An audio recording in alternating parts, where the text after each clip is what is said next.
环境、社会和公司治理 （ESG）。概述。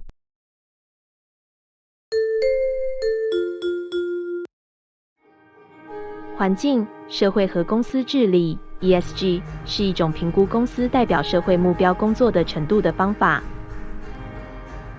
这些目标超出了公司的角色，以代表公司股东实现利润最大化。通常，在 ESG 视角下提倡的社会目标包括努力实现一组特定的环境目标，以及与支持某些社会运动有关的一系列目标。第三组目标与公司的治理方式是否与多元化、公平和包容运动的目标一致。各种政府组织和金融机构已经设计了衡量特定公司与 ESG 目标一致程度的方法。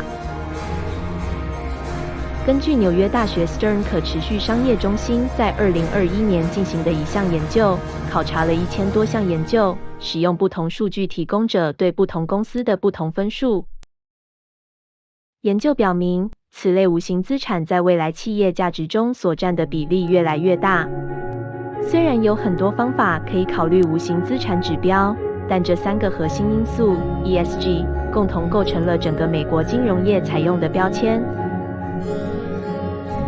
它们用于无数特定目的，最终目标是衡量与公司或企业的可持续性和社会影响相关的要素。全球 ESG 评级机构 MSCI 从投资角度使用该术语，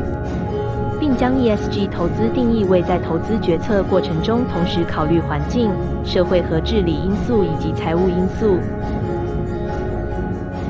同样，标准普尔强调，通过 ESG 投资，市场参与者在决策时会考虑环境、社会和治理风险和机遇对公司业绩产生重大影响的方式。